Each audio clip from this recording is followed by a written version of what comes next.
이 우주를 생각할 때 몇 가지 우리 마음 가운데 참 아주 기본적으로 이해되는 것이 있죠. 그것은 뭐냐면 하나님께서 이 지구를 허공에 두시고 이 지구를 참 그냥 자기 마음대로 돌도록 하신 것이 아니고 주님께서 계속 주관하신다는 사실입니다. 그렇죠? 공기와 물과 해가 뜸과 달이 뜸과 또 별들의 움직임과 이런 모든 것들을 볼 때 사실은 태양계는 지구를 위해서 존재하죠. 또 우리가 살고 있는 은하계는 우리가 살고 있는 이 태양계를 위해서 존재하죠. 그런데 이 우주 안에 태양계가 수없이 많이 있습니다. 그 태양계 가운데 이 은하계가 수없이 많이 있습니다. 근데 그 은하계 가운데 또 태양계가 참 많이 있습니다. 그렇죠? 근데 그 태양계 가운데서 이 지구가 있습니다. 근데 이렇게 우리가 생각을 해보죠. 큰 우주 가운데서 우리가 속해 있는 은하계는 먼지만 하다고 우리가 말할 수 있겠습니다. 우리가 속해 있는 그 은하계 가운데서 태양계는 또 먼지만 하다고 그렇게 말할 수 있겠습니다. 그렇죠? 이 태양계 가운데서 이 지구는 또 조그만 존재입니다. 그 지구 가운데서 물론 크지만은 적은 육지인 미국, 또 거기서 또 적은 부분인 캘리포니아, 거기서 또 적은 부분인 LA, 그 속에서 또 이곳, 이 건물, 또 여러분과 나. 참 우리가 위대하죠? 참 위대합니까? 참 우리가 정말 보잘것이 없고 아무것도 아니죠. 그런데 하나님께서 왜 우리를 사랑하시냐 말입니다. 왜 우리를 위하시고, 왜 우리를 이 땅에 태어나게 하시고, 왜 또 죽게 하시고, 왜 또 복음을 주시고, 왜 또 진리를 주시고 우리를 인도하시느냐 말입니다. 이건 참 놀라운 섭리가 아닐 수가 없습니다. 많은 사람들은 잘 모릅니다. 이 땅에 태어나서 마치 허공을 잡는 것처럼 돈을 벌기 위해서, 명예를 얻기 위해서, 많은 공부를 하기 위해서, 학위를 얻기 위해서, 좋은 직장을 얻기 위해서, 좋은 비즈니스 위해서 자기 생명과 자기 모든 생을 다 바치지만은, 그러나 하나님께서 여러분과 저를 이 땅에 태어나게 하신 것은 한 가지 목적밖에 없어요. 물론 우리가 이 땅에 태어나서 살면서 우리가 돈도 필요하고 우리가 건강도 필요해서 열심히 운동도 하고 좋은 음식도 먹지만은, 우리가 이 땅에 태어나는 유일한 이유는 뭐냐면 우리가 더듬어서 하나님을 발견하고 진리를 찾아서 얻는 그 목적 하나 때문에 우리가 이 땅에 태어난 것입니다. 여러분, 그 사실을 진심으로 인정하시고 이해하지 못하면 여러분 생애를 헛사시는 겁니다. 우리가 이 땅에서 직장 생활을 하고 사업을 하고 하는 것들은 필요해서 하는 것들이죠. 필요합니다. 그러나 그것이 여러분이 태어난 목적이 아니옵시다.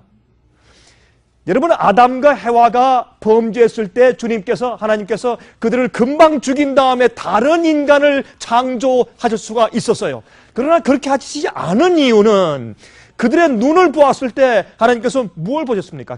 그들을 이제 계속 살게 해주신다면, 두 번째 기회를 허락하신다면, 그들 이후에 1000년 지나고 2000년, 3000년, 4000년, 5000년, 6000년 정도 이상 지나면 여러분과 저와 같은 사람들이 그 뱃속에서 태어날 것을 주님께서 보신 것입니다. 그러므로 아담과 해와를 창조했을 때는 다른 천사를 만든 것보다 더 다르게 창조하신 것입니다. 다시 말해서 프로크리에이션이라고 하죠, 영어로.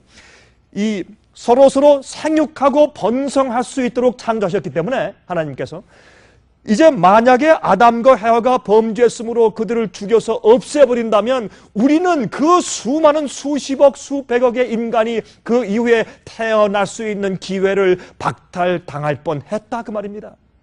그래서 주님께서 할 수 없이 주님께서 내가 너희 죄의 대가를 내가 책임지마. 너뿐 아니라 너의 모든 후손들의 죄악의 형벌의 대가를 내가 대신 책임지고 내가 지겠다. 그러므로 내가 너에게 다시 한번 두 번째 기회를 줄게. 그것이 은혜의 기간을 연장시킨 것 아니겠습니까? 그러므로 주님께서 아담과 해와가 선악과를 따먹는 그날에 죽는다고 하셨는데 죽지 않고 계속 살았습니다. 930년을 살았죠. 그렇죠? 그 다음에 그 이후에도 계속 태어나서 수많은 자손들이 태어나서 살아보는 그런 기회를 얻게 되었어요. 요 기회 동안 우리가 무엇을 해야 되는가? 하나님을 발견해야 합니다. 두 번째, 진리를 발견해야 합니다. 우주를 보세요. 우주는 하나님께서 이 지구를 돌보시는 그 분명한 이치를 담고 있습니다. 또한 이 지구는 말이죠, 하루에 6만 마일 정도의 시속 6만 마일은 비행기를 타고 올 때 비행기 속도가 지상의 속도로 한 600마일 정도로 달립니다. 비행기가 6만 마일이니까 한 100배 정도, 비행기 속도의 한 100배 정도의 그 기가 막힌 속도로 시속으로 이 지구가 막 달리고 있는데, 그냥 달리는 것이 아니라 정확한 거리를 두고 정확한 그 주기를 가지고 태양을 향해 돌고 있어요. 그렇죠? 달도 그렇고. 근데 이 지구가 말이죠, 좀 돌다가 좀 지루하다, 오늘은 좀 산보 좀 가볼까 하고 조금만 궤도를 벗어나면 우리가 다 얼어 죽든지 아니면 타 죽습니다. 그렇죠?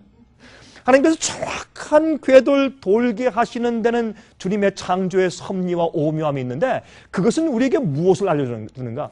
여러분, 이 우리가 살고 있는 은하계에도 태양계가 존재할 수 있고 살 수 있는, 생명을 유지할 수 있는 장소는, 그 궤도는 정확하게 딱 한정되어 있습니다.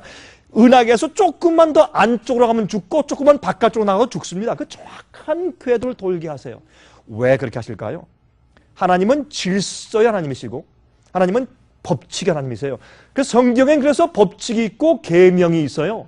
진리가 있고, 또 이렇게 믿어라, 또 하나님께서 나는 어떠한 존재다, 주님께서 계시를 하셨습니다. 그러므로 우리가 분명히 알 것은 하나님께서 말씀하시고 주님께서 우리에게 분부하신 진리대로 살아야 합니다. 우리가 예수 믿으면 구원받는 거 아닙니까? 다 모르고 성경 모르고 기도하지 않고 해도 십자가에 돌아가신 예수님 믿고 내가 구세주로 받아들였으니 내가 이미 구원받은 거 아닙니까? 몰라도, 잘못 알아도, 뭐로 가도 서울만 가면 되지요. 구원엔 그런 게 없습니다. 구원엔 그런 게 없습니다. 여러분, 이 우주에는 자연 법칙이 있는 것처럼 우리 인간 속엔 도덕의 법칙이 있습니다. 하나님께서는 당신의 법대로 살게 하셨습니다. 여러분, 제가 시작할 때부터 먼저 말씀을 드려야 합니다. 여러분들은 하나님께서 말씀하신 성경 말씀대로 살지 않으면 여러분들이 예수를 믿으면서 멸망당할 수밖에 없습니다. 여러분, 제 말 참 이상하게 들리죠? 아까 우리 자녀님께서 지금 연세가 꽤 많으셨는데 그래도 아주 우렁찬 목소리로 찬송을 불러주셨어요. 참 감사합니다. 그 말씀, 하신 그 찬송의 가사 가운데서 외치는 자만큼만은 생명수는 말랐도다. 그 참 이상한 얘기죠. 세상에 얼마나 많은 가르침과 강의와 설교가 있어요. 그러나 정말 성경대로, 진리대로, 주님의 뜻대로 따라와 믿자고 말하는 사람들이 정말 많을까요? 여러분, 저는 전도 목사입니다. 저는 어떤 데 제가 말씀을 전하고 제가 녹화하고 방송을 하고 제가 강의하고 다니면서 제 마음 가운데 늘 두려움이 있습니다. 전 늘 제가 아침에 일어나서 주 앞에 기도합니다. 하나님이시여, 먼저 제 마음을 받아주시고 제 생애를 주님의 뜻대로 오늘도 인도해 주십시오. 제 기도하고 헌신한 다음에 제가 늘 하는 기도가 있습니다. 주님이시여, 오늘도 내가 가르치고 말하는 것이 단 한치라도 주님의 뜻에 어긋나지 않게 해주셔서 영혼들을 실족하지 않게 저를 도와주시옵소서. 그것이 늘 저의 기도입니다. 제가 잘못 가르쳐서 영혼이 실족당한다면 그의 피를 제 손에서 찾으실 것이 아닙니까? 그것은 중요한 얘기입니다. 여러분들이시여, 제발 진리대로만 사십시오. 말씀대로 사시고 주님의 계명을 지키며 사십시오. 예수를 믿으면 구원만이 아닙니까? 성경은 말하기를 너희가 나를 사랑하면 내 계명을 지켜라 그랬습니다. 너희가 나를 사랑하면 진리대로 성령을 쫓아 행하라. 그렇죠? 육신대로 살지 말고 성령을 쫓아 행하라. 왜 그런 말씀하셨어요? 너 나를 믿느냐? 내 피를 믿느냐? 내 이름 부르는 구원이다. 걱정하지 말아라. 한 번 구원받았으면 내가 영원히 구원해 줄게. 그런 말씀이 성경에 한 말씀도 없지만, 성경에 그런 말씀이 없는데 왜 교회에서 그렇게 가르치며 그렇게 믿느냐 말입니다. 정말 우리가 예수님을 구세주로 받아들이고 정말 믿는다면 우린 주님의 뜻대로 살아야 합니다. 주님의 뜻대로 살지 않는 것은, 다시 말해서 내 마음 가운데 우상이 있단 말입니다. 내가 내 마음속에 왕좌에 올라앉아서 주님을 따를 때 편리한 데까지만 따릅니다. 편리할 때까지만 따르고 내가 조금 좀 불편해지거나 아니면 내가 주님을 따를 때 이렇게 한다면 내 인기가 없어지거나 아니면 장사가 망하면 안 해요. 그러므로 사실은 하나님을 믿는 것이 아니라 무엇을 믿습니까? 나의 구원과 나의 행복을 믿는 것입니다. 하나님을 나의 구세주와 나의 왕으로 삼는 것이 아니라 나의 편리와 나의 행복과 나의 즐거움과 나의 안위함을 사실은 추구하며 사는 그리스도인들이 얼마나 많이 있는지 모릅니다. 오늘 제가 말씀드리는 얘기는 조금 심각한 얘기이기 때문에 제가 조금 심각하게 시작을 했습니다. 여러분, 이 제 얘기를 꼭 마음 가운데 명심하시고 제 이제 강의를 들어주시면 감사하겠습니다. 그러나 기억하십시오. 하나님께서는 진실된 마음을 가지고 온 마음을 다해서 주 앞에 나가서 굴복하고 주여 나를 불쌍히 여기시옵소서 하는 세리 같은 기도를 하는 사람은 주님께서 한 명도 버리시지 않으십니다. 예수께서 말씀하기를 아버지께서 내게 보내주신 자는 난 결단코 놓치지 않고 나와 함께 영생에 들어가야 하는 것이 나의 본분이라 그렇게 말씀을 나의 할 일이요 나의 의무라고 예수께서 말씀을 하신 것을 볼 수 있습니다. 제가 또 한 가지 믿습니다.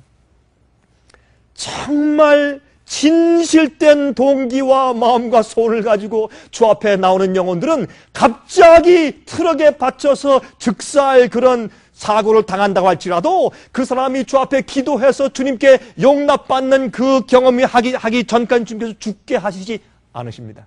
그런 분이 우리 주님이세요. 주님께서는 우리의 구원을 위해서 역사하시고 어떻게 해서든지 우리를 용서하시고 구원하시려고 최선을 다하지만 그러나 요령을 피우고 얕게 굴면서 잘못된 가르침을 가지고 자기 위주로 살면서 빛이 오고 그 다음에 진리가 올 때 그러나 서서히 미루거나 그대로 따르지 않는 자들을 주님께서 구원하실 수가 없는 것입니다. 그러므로 우리가 오늘 저녁에 다 순수한 마음과 진지한 태도를 가지고 우리의 주의 말씀을 같이 연구해 보도록 하십시다. 오늘은 제가 여러분들께 다가오는 위기와 우리의 준비의 제1부에서 바벨론이란 무엇을 말하는 것인가 하는 것을 좀 설명을 좀 드리려 합니다. 바벨론. 여러분, 바벨론이 무엇일까요? 여러분, 성경에서 바벨론 이야기를 많이 하고 특별히 요한계시록 마지막에 말이죠. 이 바벨론 얘기를 참 많이 합니다. 바벨론에서 나오라, 그 죄에 참여하지 말고 그 받을 재앙을 받지 말라 그랬습니다. 그러므로 바벨론과 연관된 자는 구원받지 못합니다. 여러분, 그런데 많은 사람들이 착각하는 것은 바벨론을 마치 우리 그리스도인들과는 상관없는 어떤 미래에 있는 어떤 독재주의에 관한 이야기나 아니면 바벨론은 어떤 정치적이고 어떤 인간적인 어떤 이 권세 세력으로 오해하거나 아니면 이 바벨론을 갖다가 교회하고는 전혀 상관없을 것이라고 생각하는 사람들이 꽤 많이 있는 것을 제가 발견하게 됩니다. 그러나 여러분 놀라지 마십시오. 바벨론은 교회를 말합니다. 바벨론은 잘못된 교회를 말합니다. 바벨론은 오류를 가르치는 교회를 말합니다. 바벨론은 하나님을 믿되 이방 신의 가르침과 짬뽕해서 하나님을 믿고 따른다고 하되 성경 말씀과 이방 신의 오류를 적당히 섞어서 가르치고 믿는 교회를 가리켜서 성경은 바벨론이라고 말을 하는 것입니다. 제가 이렇게 말씀드리고 시작을 하겠습니다. 이제 제가 지금 성경적으로 좀 증명을 좀 하겠습니다. 제가요 좋아하는 찬송가 가운데서 영어 찬송가가 있는데 여러분 잘 아시는지 모르겠습니다만 이런 찬송 있죠. How far from home I has the sun I bent my steps The watchman spake. 들어보셨습니까? 이런 찬송이 있습니다. 내 본향 멀리 남았나 이런 찬송 여러분 들어보셨어요? 그 파수꾼 대답하되 이 밤은 거의 다 새고 시동이 들이니. 여러분 제가 바벨론에 대해서 설명을 드리지만은 여러분 기억하십시오. 예수께서 이 땅에 속히 오실 것입니다. 이 세상은 다 지나가고 우리의 슬픔과 걱정과 모든 문제와 핍박과 외로움은 다 지나가고 죽음은 지나가고 예수께서 당신의 의롭게 된 성도를 데리러 이 땅에 영광의 구름 타고 속히 오실 것입니다. 전 그것을 믿습니다. 전 저는 요한계시록이 1장부터 맨 마지막 22장까지 제 마음 가운데 가득 들어와 있습니다. 저는 다니엘 예언도 1장부터 12장까지 몽땅 제 머리 가운데 들어와 있습니다. 저는 제가 왜 예언 연구를 좋아하느냐면 예언을 볼 때 주님 속히 오신다는 징조가 너무나 분명하기 때문에 전 예언을 좋아합니다. 저는 예언을 가르치고 연구할 때마다 제 마음 가운데 소망이 정말 끓어오르는 것은 정말 이 세상에요, 성경에 있는 예언들이 더 성취될 것이 거의 없어요. 전부 다 성취되었어요. 이제 남은 것은 불과 몇 가지밖에 없는데 그 중에 중요한 두 가지가 짐승의 표의 환난과 바벨론의 멸망과 예수께서 오시는 재림이 오시다. 그러므로 우리가 이 바벨론 얘기를 하면 좀 무서울 뿐만 아니라 사실 좀 겁이 나죠. 바벨론 하면. 근데 사실은 중요한 것은 너희가, 누가복음 21장에 너희가 이러한 것을 보거든 고개를 머리를 들라. 왜? 너희 구속이 어떻게 해요? 가까웠습니다. 그럼 우리가 성경 예언을 이해할 때 우리 마음 가운데 두려움을 갖는 것은 주님께 대한 소망과 구원의 확신이 적어서 그렇겠죠? 그래서 이 얘기는 여러분 마음 가운데 두려움을 주는 것보다 새로운 빛을 주고 소망을 주게 되기를 제가 바랍니다. 여러분, 성경 말씀은 성경에 있는 그대로 이해해야 합니다. 어떤 신학자가, 어떤 목사가, 어떤 강사가, 어떤 교수가 이렇게 말했는데 여러분 그렇게 생각하시지 말고 성경을 성경이 풀게 하세요. 성경은 어려운 책이 아니에요. 어떤 사람은 그럽니다. 아유 목사님, 어떤 목사님은 말이죠 이렇게 해석하고 저 목사님 저렇게 해석하고 어떤 신학계 어떤 신학자는 이렇게 해석하고 저런 신학자는 저렇게 해석하고 도무지 헷갈려서 분간을 못하겠습니다. 어떻게 믿어야 합니까? 그러니까 무조건 몰라도 예수만 믿으면 되죠. 여러분 만약에 우리가 신학자들만 이해할 수 있도록 성경을 쓰셨다면 하나님께서 우리에게 성경을 왜 읽으라고 하셨습니까? 그런 게 절대 아닙니다. 성경은 공부 많이 한 사람만 이해하는 것이 아닙니다. 많은 경우에 말이죠. 많이 공부한 신학자들도 진실로 주 앞에 거듭난 경험이 없으면 그 사람은 엉뚱하게 풀어요. 성경은 누구나 이해할 수 있어요. 성경이 성경을 풀게 해야 돼요. 또 두 번째, 여러분 성경에 있는 모든 말씀들은 옛날 신부들이 중세기 때 말하는 것처럼 우리가 연구한 다음에 너에게 가르쳐 줘야지. 너희들 스스로 잘못 연구하면 너희가 오해하니까 너희들 스스로 성경 읽지 말고 우리한테 물어보라 라고 말한 그런 식의 가르침들이 오늘날도 있는 것입니다. 그럼 주의해야 할 것입니다. 또 이래요.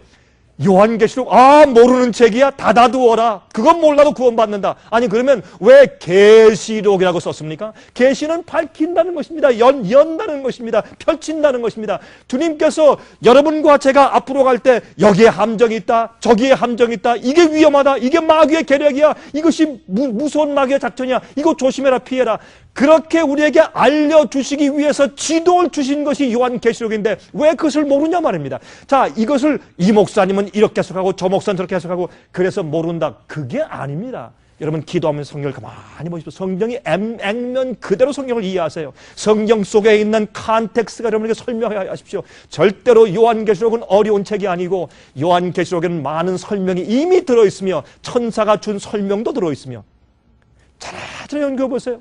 도무지 여러분들 오해하거나 혼동할 필요가 없는 책이 요한계시록입니다. 자, 이렇게 우리 좀 지나가 보십시다, 이제. 요한계시록 12장은 여자의 남은 자손들에 대한 예언이 기록되어 있습니다. 요한계시록 13장은 짐승의 표의 환난을 예언하고 있습니다. 요한계시록 14장은 이 세상을 향한 마지막 경고의 말씀을 기록하고 있습니다. 자, 요한계시록의 가장 중요한 중심부가 요한계시록 12장과 13장과 14장이에요. 그러므로 요한계시록의 1장은 서론이고 2장과 3장은 7 교회에 대한 예언이 나오고 그 다음에 4장과 5장은 하늘에 올라가서 하늘 보좌 앞에서 어떤 일이 벌어지고 있는가, 이 땅에 7 교회의 역사가 진행되는 동안에 하늘에선 하나님께서 무슨 일을 하시는가 하는 것을 보여주신 것이 4장과 5장이에요. 그 다음에 6장부터 보시면 거기 뭐가 나옵니까? 7인이 나와요. 그렇죠? 근데 7장에 가서 말이죠. 6째 인이 끝난 다음에 7장에 가서 14만 4천 문제가 갑자기 등장합니다. 그건 뭐냐? 6째 인이 어떻게 끝납니까? 어린 양의 진노의 날이 이르렀다. 아니, 어린 양은 무서운 모습이 아니에요. 어린 양은 참 순수하고 아름답고 귀여운 모습인데 어린 양의 왜 진노의 날이에요. 예수님께서 우리를 위해서 십자가에 돌아가시는 엄청난 사랑을 가지고 오셔서 십자가에 달려 돌아가시고 순결한 생애를 사셨는데 어린 양이 오실 땐 누구로 오신다? 왕으로 심판주로 오신다. 그래서 어린 양의 진노의 날이 심판의 날이에요. 그 앞에 누가 감히 설 수 있겠, 누가 감히 서겠느냐 그렇게 묻고 끝나요. 그때 요한계시록 17장 말하기를 14만 4천이 선다 그렇게 말을 해요. 마지막 시대에 하나님 앞에 서는 마지막 시대에 하나님의 참된 교회에 대해서 이렇게 설명을 해요. 8장에 가서 무슨 말이 나옵니까? 이제 8장에 가서 일곱째 인이 1절에 나온 다음에 2절부터 일곱 나팔이 나와요. 9장에도 그렇죠? 10장에 또 무엇이 나옵니까? 삽입구작이 또 들어와요. 11장에 가서 어떻게 해요? 일곱째 나팔 얘기가 또 좀 나오죠. 12장과 13장과 14장이 그래서 쭉 일곱 교회, 일곱 인, 일곱 나팔을 설명한 다음에 그 다음에 하나님께서 마지막에 이 세상 역사의 마지막에 여러분과 제가 살고 있는 이 시대에 어떤 일이 일어날 것이며 우리가 어떻게 준비하고 무엇을 어떤 위험을 주의해야 할 것인가에 대해서 설명하시는 가장 중요한 예언이 12장과 13장과 14장에 기록되어 있다는 사실을 여러분께서 이해하셔야 할 것입니다. 12장은 하나님의 참 교회의 족보를 보여줍니다. 그렇죠? 한 여인이 12별이 달려있는 면류관을 쓰고 있고 그렇죠? 흰 세마포 옷을 입고 달을 밟고 서 있는데 뒤에서 햇빛이 비치고 있습니다. 달은 구약을 상징해요. 구약 시대에 있는 모든 의식들을 상징합니다. 그 다음에 모세의 율법들을 다 포함한 것들이죠. 햇빛은 성경의 하나님, 특별히 예수님을 상징합니다. 그러므로 이제 구약 시대에서 신약 시대로 넘어가는 찰나에 교회가 생기는데 12사도의 가르침을 가지고서는 한 정결한 여인이 출발합니다. 그 여인이 계속해서 내려가다가 1260년 동안 핍박을 당하면서 광야 교회에 들어가서 마귀가 예수님께서 부활해서 승천에 올라가시니까 교회를 미워해서 마귀가 죽이려고 애쓰는 그런 역사를 거기 얘기합니다. 나중에 13장에서 보면 13장에 교황권에 대한 얘기가 나옵니다. 여러분들 제가 이렇게 설명을 드리는 것은 여러분들 가운데서 많은 분들은 저희의 월간지를 받으시거나 아니면 제가 설명한 요한계시록의 세미나를 들어보셨거나 아니면 32가지 책자를 받아보시는 분들이나 그런 분들이시기 때문에 제가 좀 간단하게 지나가겠습니다. 그런데 여기에 13장에는 바다에서 이상한 짐승이 올라옵니다. 그렇죠? 머리는 사자 같고 그렇죠? 머리가 7개예요. 몸은 표범 같고 발은 곰 같고 그 다음에 용처럼 용이 그에게 보잘 주죠. 뿔이 10개 있고 근데 이것은 바벨론, 메데페르시아, 헬라, 로마 이 네 제국의 부함과 강력함과 신속함과 잔인함 이 네 가지의 성격을 모두 가지고 있으면서 나중에 성도를 핍박하고 하나님을 회방하며 성도를 죽이려고 하는 42달 동안 다시 말해서 1260년 동안 세력을 누리는 교황권에 대해서 성경이 예언한 것입니다. 그 다음에 14장에 가서 1절부터 5절까지 보면 13장에는 그러므로 짐승의 표를 받지 말아라. 그 짐승은 바로 교황권이 그 뒤에 배후의 인물인 것을 13장이 설명해요. 그 다음에 14장의 첫 부분의 1절부터 5절은 하나님의 인에 대해서 기록합니다. 짐승의 표를 받지 않고 하나님의 인을 받는 사람들이 누구냐 말입니다. 그것을 설명해 이제 줍니다. 그 다음에 그 이후에 이제 6절부터 시작해서 12절까지 3명의 천사가 등장해요. 이건 참 흥미있는 일입니다. 여러분 가만히 주시해 보세요. 3명의 천사들이 등장하는데 이 3명의 천사들이 날아가면서 무엇을 하는가? 이 세상의 마지막에 아주 놀라운 이 경고의 기별을 전해요. 주의해라, 주의해라, 속지 말아라. 바벨론이 무너졌다. 절대로 바벨론의 가르침에 이 진노의 포도주에 취해서 비틀거리면 안 된다라고 경고한다 그 말이에요. 그렇죠? 이것이 14장 얘기예요. 자, 이제 보시겠습니다. 자, 그것을 우리 진짜 성경으로 가서 보십시다. 13장에 보세요. 15절부터 저가 권세를 받아 그 짐승의 우상에게 생기를 주어 그 짐승의 우상으로 말하게 하고 또 짐승의 우상에게 경배하지 아니하는 자는 몇이든지 다 죽이게 하더라. 여러분, 여기 있는 얘기는 미국이 새끼 양처럼 올라온 미국이 교황권을 위해서 우상을 만들어주고 세상 사람들에게 강요해서 그에게 경배하도록 하는 그런 일을 하는 것을 예언했어요. 여러분, 그런데 옛날에 100년 전만 해도 미국이 청교도로 시작한 미국이 청교도가 이민을 와가지고 그 유럽에서 그 지긋지긋한 교황권의 박해를 피해서 도망온 사람들이 처음에 그 로마 천주교인들이 따라오면 교수용을 시켰어요. 처음에는 너무 핍박받은 게 너무 지긋지긋해서. 그런데 그러한 나라가 나중에 한 200 몇십 년 후엔 돌변해서 로마 교황권을 위해서 일하는 시종꾼이 되면서 로마 교황권을 이 세상에서 살려주기 위해서 우상을 만들고 거기에 경배하라고 하는 그런 주모자가 될 것이라는 그 예언을 누가 믿었겠어요? 그건 도무지 말이 안 되는 얘기입니다. 그렇죠? 그런데 성경 예언이 그렇게 될 것이라고 말했고 지금 그렇게 되고 있다고 말합니다. 이 땅에서부터 올라오는 새끼양 같은 짐승이 미국이 나중에 새끼양처럼 올라왔지만 나중에 용처럼 말하더라. 기독교의 정신으로 시작한 미국이 나중에 마귀의 정신으로 돌변하는 것을 우리가 이제 이 예언을 통해서 알고 있지 않습니까? 그래서 여기 보면 그 짐승의 우상을 세워주고 경배하지 않는 자는 며칠은 다 죽이게 한다는 이 세력은 사실 미국의 권세 하에서 이루어진다고 성경 예언을 말씀하고 있는 것이에요. 저가 모든 자 곧 작은 자나 큰 자나 부자나 빈궁한 자나 자유한 자나 종들로 그 오른손이나 이마에 표를 받게 하고 누구든지 표를 가진 자 외에는 매매를 못하게 하니. 그렇죠? 이 일을 누가 하는 것인가? 미국 정부가 하게 돼요. 근데 그 뒤에 배후 세력은 짐승의 세력인 로만 캐톨릭 교회인 것을 우리가 알게 됩니다. 그런데 저는요, 교회 어떤 교파를 비판하는 얘기가 아니올시다. 전 바벨론의 정체를 얘기하는 것입니다.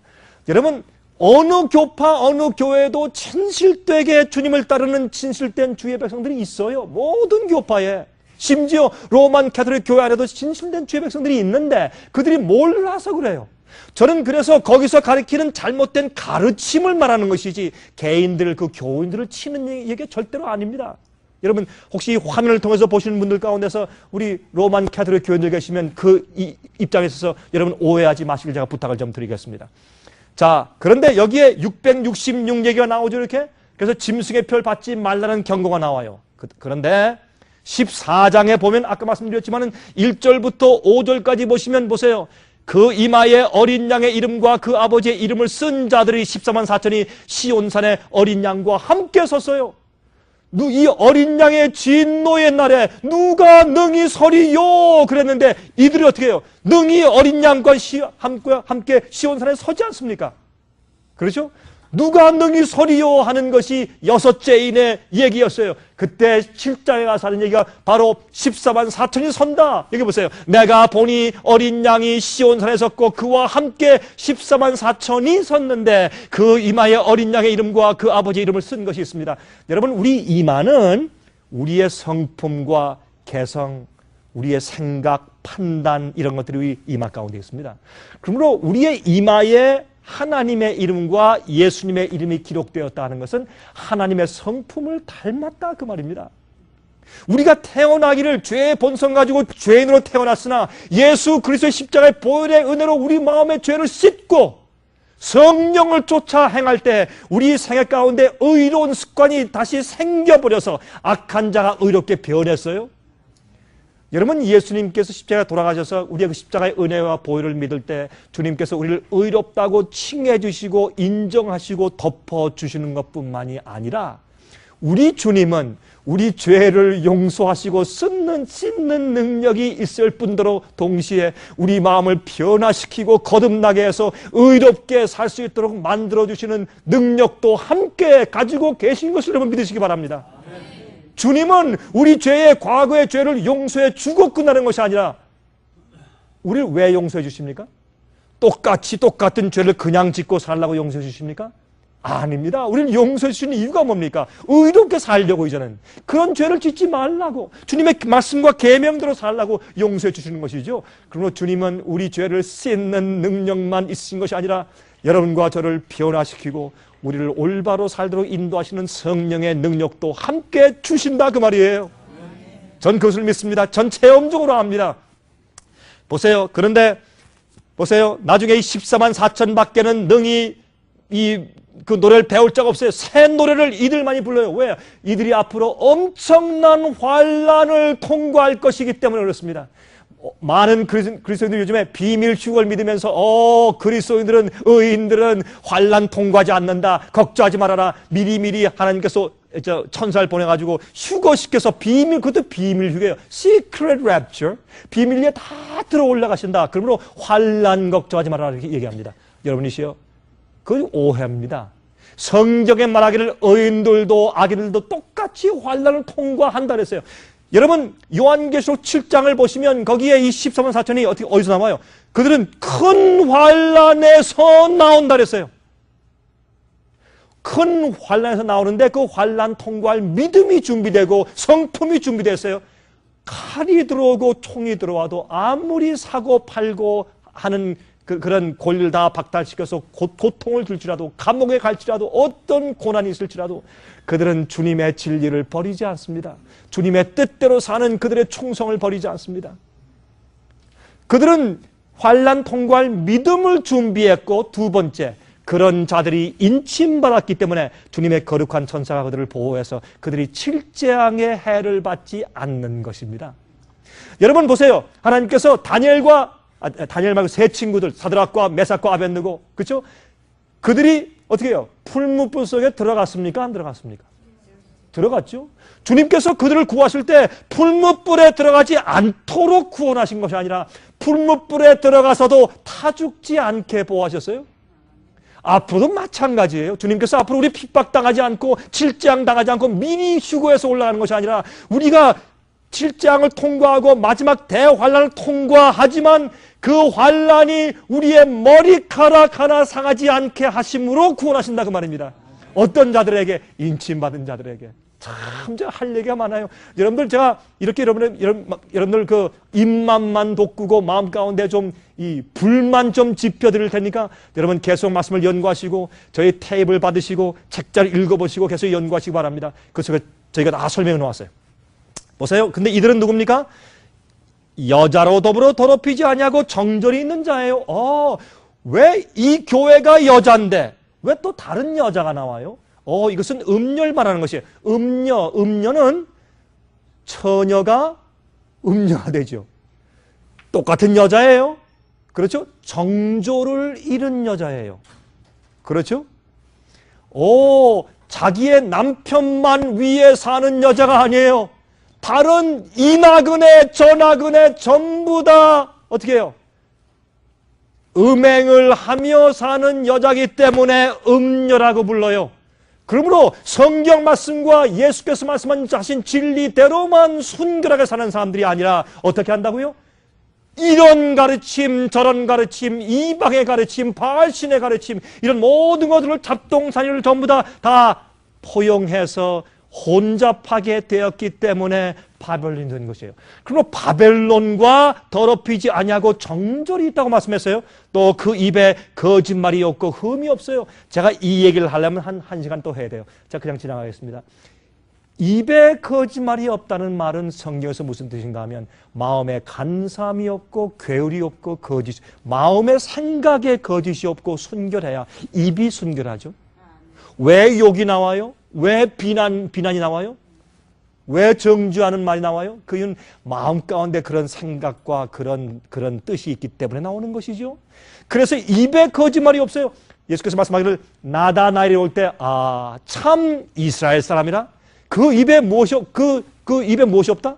그 속에 간사함이 없다 그랬어요. 이 간사함이란 말은 헬라말로 돌로스 같은 말이에요. 입에 거짓말이 없다는 말과 간사함, 괴울 똑같은 단어예요. 헬라말도. 번역이 달라서 그렇지. 여러분이시여, 마지막에 환난 통과할 주님의 참된 증인들은 그들 속에 간사함이 없어요. 괴울이 없어요. 거짓이 없어요. 죄가 없어요. 죄는 용서받은 다음에 그 죄를 다시 행하지 않을 수 있는 능력을 받아야 돼요, 우리가.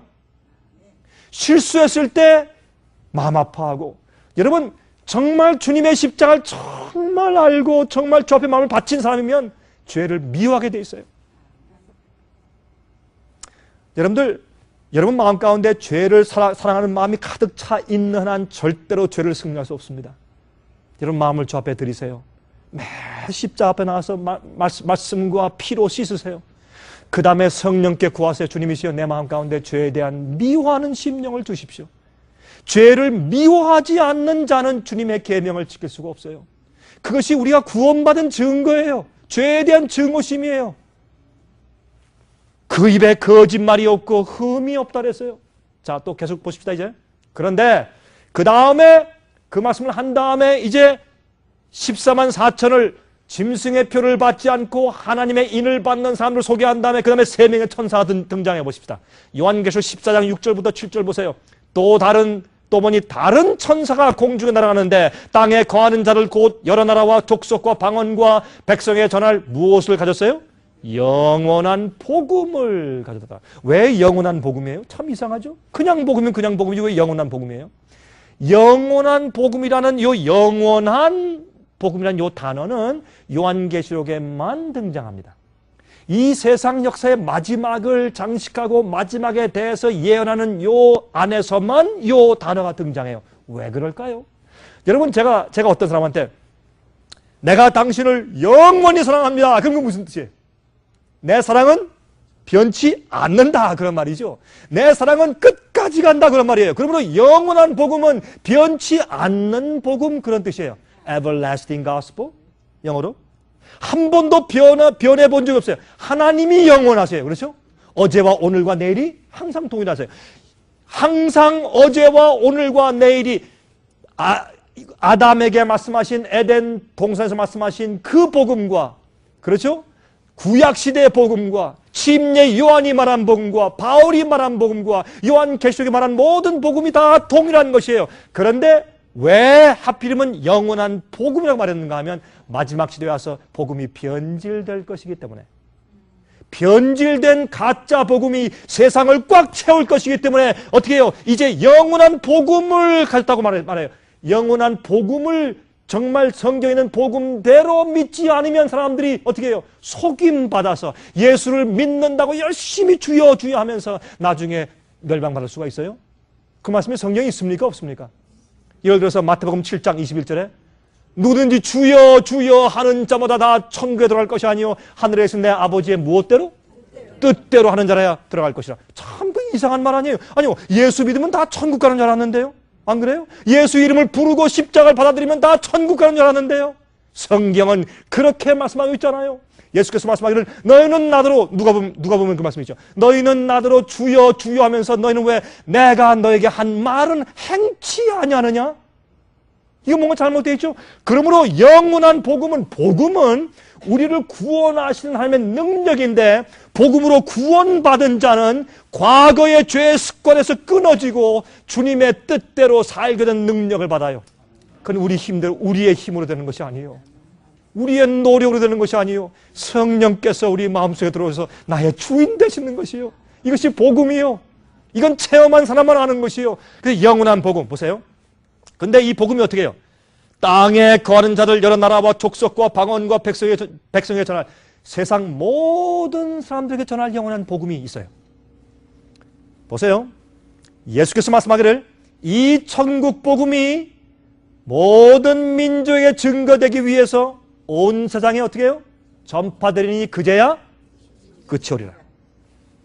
복음이 전파돼야 끝이 와요. 여러분, 그런데 오순절 성령 받은 다음에 사도들이 나가서 이 복음을 전했습니다. 참된 복음이요. 전했는데 약한 복음을 전한 지 30년 내지 40년 만에 이 복음이 온 세상에 그 당시에 다 전파됐어요. 갈라디아 1장 23절 바울이 그랬죠. 이미 이 천국 복음은 온 세상에 다 전파되미니 해서 과거를 썼어요. 이미 그때 한번 전파가 되었어요. 그건 뭐예요? 복음의 씨가 뿌려진 것이에요. 그 다음부터 계속 복음을 전했어요. 씨가 뿌려진 다음에 여름이 와요. 잡초가 생겨요. 엉겅퀴가 생겨요. 그렇죠? 또 잘못하면 서리가 와요. 잡초가 생겨요. 그리고 온 그 여름과 어려운 시간을 지난 다음에 열매가 맺습니다. 마지막 시대에 열매가 맺을 때 주님께서 어떻게 해요? 다시 한번 영원한 복음을 온 세상 민족과 족속과 방언과 백성에게 다 전파하는 놀라운 역사가 또 한 번 있는 것입니다. 여러분, 지금이 그때예요. 잘못된 가짜 복음이 꽉 차 있을 때 진짜 영원한 복음을 전파하는 일이 지금 세상에서 이루어지고 있어요. 여러분, 정신 차리세요. 그 귀를 열고 마음을 열고 성경대로 말하는 복음을 듣고 이해하셔야 합니다. 또 보세요. 그가 큰 음성으로 가로되 하나님을 두려워하며 그에게 영광을 돌리라. 이는 그의 심판하실 시간이 이르렀음이니 하늘과 땅과 바다와 물들의 근원을 만드신 이를 경배하라 하더라. 여기 보세요. 하나님을 두려워해요. 그에게 영광을 돌려요. 심판할 시간이 왔어요. 복음 가운데 심판이 있어요. 심판이 빠진 복음은 가짜 복음이에요, 여러분. 여러분, 그리고 성경에 하나님을 두려워하는 것은 주님의 뜻대로 순종하고 주님의 말씀대로 살고 계명을 지키는 것을 성경은 하나님을 두려워하고 경외한다. 그렇게 표현했어요. 또 계속 가서 봅시다. 요한계시록 14장 8절부터 10절 보세요. 또 다른 천사 그 둘째가 처음엔 첫 번째 천사가 무엇을 경고해요? 마지막 시대 영원한 복음 믿어라. 잘못된 복음대로 속지 말아라. 그렇게 경고하고 두 번째 다른 천사가 또 경고를 해요. 그것이 무엇입니까? 그 뒤를 따라 말하되 무너졌도다 무너졌도다 큰 성 바벨론이요. 그러므로 여기에 있는 말씀 보아서 뭘 알 수 있어요? 영원한 복음 말고 잘못된 복음을 가지고 사람들을 현혹시키는 것이 바벨론이요. 그 바벨론이 무너졌어요. 어떻게 바벨론이 도덕적으로 무너졌어요? 여러분, 쉽게 구원받는 복음, 값싼 복음, 자유주의 신학 복음, 예수만 믿으면 아무리 잘못해도 무조건 다 구원받은 것이고 one saved, always saved. 한 번 구원받으면 다 영원히 구원받은 것이다. 걱정하지 마시오. 그렇게 쉽게 가르치고 부끄러운 구원, 영광스러운 구원 그런 식으로 가르치면 교회가 어떻게 돼요? 교회가 윤리와 도덕이 어떻게 돼요? 땅에 떨어져요. 여러분, 그러므로 오늘날 이렇게 잘못된 복음 가르칠 때 교회가 얼마나 부패하고 교회의 도덕이 얼마나 땅에 떨어집니까? 우리 지금 다 보고 있지 않습니까? 경험하고 있지 않습니까? 그러므로 마지막에 똑바른 복음을 전파하라고 그렇게 잘못된 복음, 영원한 복음 말고 다른 값싼 복음을 전할 때 그 바벨론이 무너진다는 사실을 경고하고 있어요, 여기서. 자, 모든 나라를 그 음행으로 인하여 진노의 포도주로 먹이던 자도다. 여러분, 진노의 포도주가 뭐예요? 그 포도주 마시면 진노의 심판받아요. 그래서 진노의 포도주예요. 포도주는 뭡니까? 순수한 포도주에다가 물을 섞든지 시간을 두어서 삭히면, 발효시키면 사람 취하게 만들어요. 그렇죠? 여러분, 취했으니까 어떻게 해요? 여러분, DUI, driving under intoxication을 합니까? 아니면 influence로 합니까? 그래서 이제 술 취해서 운전하는 사람들 갖다가 붙잡았을 때 어떻게 해요? 코에 손가락을 이렇게 대고서 걸으라고 그러죠. 이렇게 줄을 걸고 걸으라고 그러죠. 근데 걸을 수가 없어요. 비틀거려서. 진리대로 살 수가 없어요. 왜? 잘못된 술에 취했기 때문에 똑바로 보이질 않아요. 그래서 이것이 진노의 포도주로 사람들을 먹이는 것입니다. 그것을 또 음행한다고 했어요. 음행은 뭐예요? 하나님의 성경 말씀대로 하지 아니하고 이 교회에 잘못된 오류를 가져와서 섞어 놓은 것을 성경은 음행했다고 그랬어요. 구약 성경에서 하나님을 버리고 이방 신전에 가서 경배하면 너희가 영적으로 간음하고 음행했다 그렇게 말을 했어요. 이것은 중요한 얘기입니다. 자, 보세요. 또 세 번째 천사가 있습니다. 또 다른 천사 그 셋째가 그 뒤를 따라 큰 음성으로 가로되 만일 누구든지 짐승과 그의 우사에게 경배하고 이마에나 손에 표를 받으면 그도 하나님의 진노의 포도주를 마시리니 그 진노의 잔에 섞인 것이 없이 부은 포도주라. 여러분들 원하는 대로 믿고 사십시오. 누가 말립니까? 누가 강요합니까? 여러분들 원하는 대로 믿으시고 여러분 편리한 대로 느낌이 좋은 대로 마음대로 사십시오. 그러나 기억하십시오. 마지막에 잘못하면 주님의 진노의 잔을 받습니다. 심판이 있습니다. 그러므로 우리가 정말 진리를 사모하고 주님을 사모하고 성령의 음성을 듣는지에 대한 나의 동기와 나의 소원이 다 폭로되게 되어 있습니다. 빛은 계속 점진적이고 종교개혁은 아직 끝나지 않았습니다. 종교개혁은 계속적으로 발전 중에 있습니다. 여러분 빛대로 계속 따라오셔야 합니다. 여러분 따라가다가 그냥 가만히 있으면 그건 후퇴입니다. 남들은 전진하기 때문에 가만히 머물러 있으면 자기는 후퇴하는 것이죠. 자, 요한계시록 13장의 짐승의 표에 대한 얘기가 나오죠. 그 다음에 바벨론이 무엇을 말하는 것인가 하는 것을 그 다음에 설명을 해요. 보십시다. 요한계시록 17장 1절부터 5절 보세요. 제가 간단하게만 설명해서 길게 설명할 시간이 없습니다. 또 7 대접을 가진 7 천사 중 하나가 와서 내게 말하여 그러되 이리 오라. 많은 물 위에 앉은 큰 음녀에 받을 심판을 내가 보일 것이라. 이 바벨론을 갖다가 큰 음녀라고 그랬어요. 큰 음녀, 음녀인데 적은 음녀 아니고 큰 음녀예요. 잘 보세요. 근데 많은 물 위에 앉아 있어요. 땅의 임금들도 그로 더불어 음행하였고 땅에 거하는 자들도 그 음행의 포도주에 취하였다 하고 땅의 왕들, 대통령들 이런 나라의 책임자들도 함께 음행하니까 이건 보통 적은 세력이 아니에요. 큰 세력이에요. 큰 음녀예요. 그렇죠? 곧 성령으로 나를 데리고 광야로 가니라. 내가 보니 여자가 붉은 빛 짐승을 탔는데 그 짐승의 몸에 참남된 이름들이 기록되어 있어요. 내가 하나님이다. 아니면 내가 하나님의 계명을 내가 바꿀 수 있다. 아니면 나도 사람의 죄를 용서할 수 있다. 이렇게 말하면 무엇입니까? 그게 참남된 것이에요. 그런 말하는 종교적인 세력이에요. 국가의 원수들과 대통령과 왕들과 사귀고 그들도 어떻게 해요? 이 잘못된 가르침을 취하게 만드는 그런 큰 음녀 세력이요. 그렇죠? 이 음녀 말이죠. 보세요. 4절에 자줏빛과 붉은빛 옷을 입고 있어요. 그 다음에 금과 보석과 진주로 꾸미고 손에 금잔을 가졌는데 가증한 물건과 그의 음행에 더러운 것들이 가득 들어있어요. 이렇게 우리가 심지어는 눈으로도 보고 확인할 수 있는 그런 힌트를 잔뜩 주셨어요. 이런데도 사람들이 모른대요. 다 쿨쿨하면서 모른대요. 아니 태양을 보고 눈을 찔끔 감고 나에게는 태양이 없는 거야. 그러면 자기한테는 없는 거죠. 그렇죠? 이렇게 분명히 말씀했는데도 모르면 글쎄 모르겠어요. 그 사람은 IQ가 너무 낮아서 그러든지 아니면 둘 중에 하나인데 IQ가 너무 낮아서 이해가 안 되든지 아니면 믿을 마음이 없어요. 알 마음이 없어서 그래. 둘 중에 하나죠. 그렇죠? 이렇게 분명히 말씀했는데 제가 설명 좀 드려볼게요. 그림을 좀 보여드리면서. 그런데 그 이마에 이름이 기록되었으니 비밀이라 큰 바벨론이라 땅의 음녀들과 가증한 것들의 엄이라 하였더라. 이게 문제가 생깁니다. 바벨론이 혼자인 줄 알았는데 복수의 여럿이에요. 큰 음녀의 어미가 있고 음녀의 딸들이 있어요. 어미가 딸들을 많이 낳았어요. 이거 문제죠?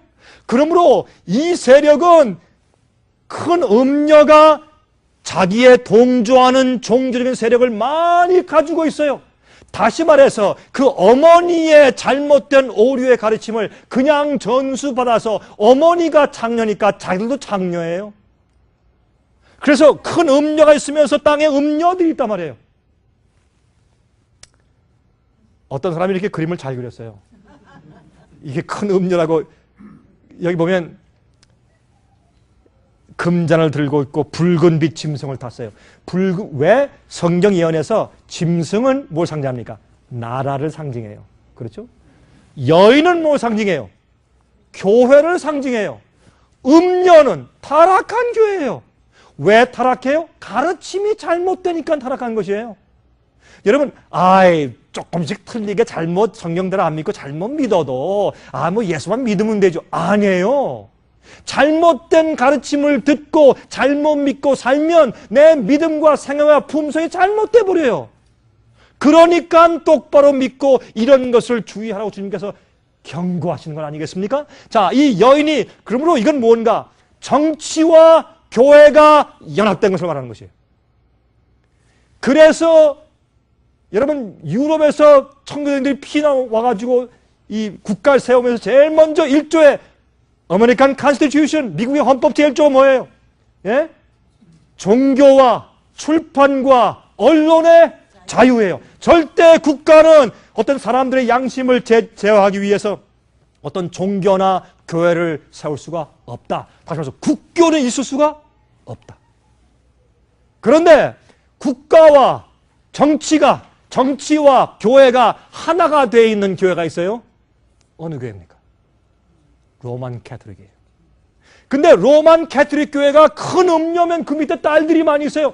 로만 캐톨릭 교회가 들여온 중세기 때 들여온 이방 신의 가르침, 헬라의 잘못된 가르침, 이런 오류를 갖다가 성경 가르침과 짬뽕해서 놓았는데 그걸 그대로 받아 마시는 많은 오늘날 교회들도 이 속에 속해 있다고 말이에요. 이거 어떻게 하라? 조심하라. 조심하라. 이렇게 말씀하고 있습니다. 자, 요한계시록 17장 6절 보세요. 또 내가 보면 이 여자가 성도들의 피와 예수의 증인들의 피에 취한지라. 그러므로 이 세력은 뭐예요? 하나님의 참된 주의 백성들과 증인들을 핍박하고 괴롭히는 세력이요. 분명하죠? 그렇죠? 자, 보세요. 바벨론은 말이 제일 먼저 니무롯이 세운 세계 첫 도시가 바벨론이에요. 니무롯이 죽은 다음에 그의 부인 세미라무스가 남편이 죽은 다음에 얼마 있다가 임신을 했어요. 임신했는데 그걸 핑계하기를 어떻게 핑계했느냐. 이 세미라무스가 내 남편이 죽은 다음에 그의 영이 저기 태양 속에 들어갔다. 그래서 그 태양 속에 들어간 내 남편의 영이 어젯밤 얼마 전에 나한테 와서 나를 임신을 시켰다. 그렇게 말을 했습니다. 그래서 그의 남편 죽은 니무롯을 갖다가 어떻게 했어요? 태양신을 만들어 버렸어요. 그때부터 바알신이 시작되었어요. 여러분, 그런데 니무롯은 성경에 말하기를 죽은 자는 땅 속에서 잔다 그랬어요. 그렇죠? 예수께서 말씀하기를, 바울이 말씀하기를 예수께서 오실 때 주 안에서 자는 자들이 먼저 어떻게 일어나고 그랬잖아요. 그런데 자기의 남편 니무롯이 태양에 가 있다고 가르쳤어요.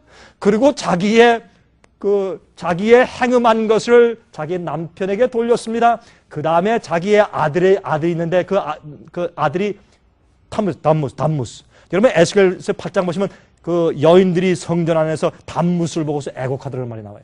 그것은 교회가 이런 바알신의 잘못된 가르침과 이렇게 섞여서 이방신을 섬기는 것을 상징하는 것이에요. 하나님의 교회 안에서. 그걸 상징하는 것이에요. 그러므로 이제 그런 말씀들이 나오죠. 그런데 나중에 이 니무롯과 그에 있는 사람들이 바벨탑을 세우려고 그랬죠. 하나님의 뜻과 심판을 피하기 위해서.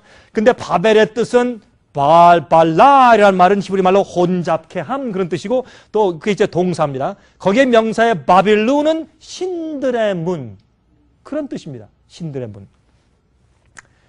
고대 바벨론 참 아름다웠죠. 유프라테스 강이 이렇게 흐르고 있고 이 속에는 약 한 250여 가지 종류의 각종 신들이 모여있는 말뚝 신전이 있었습니다.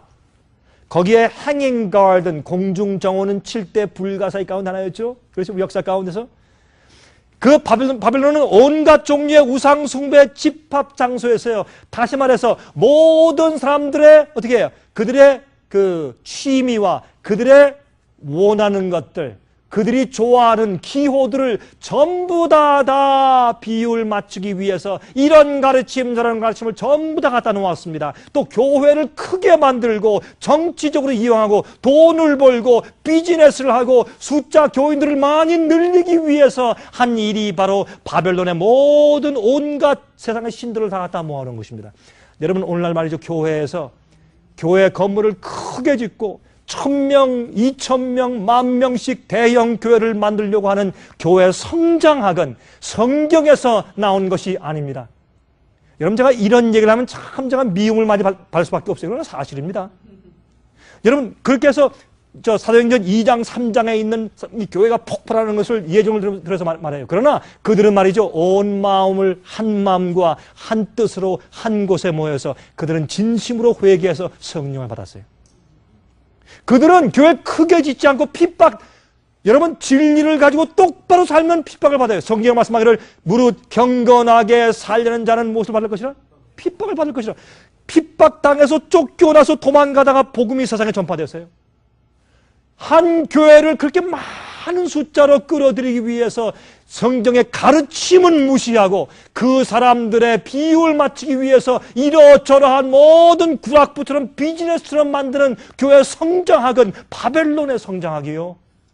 예수님께 똑바로 그 영혼을 구원하고 진리로 인도하기 위한 사고방식이 아닙니다.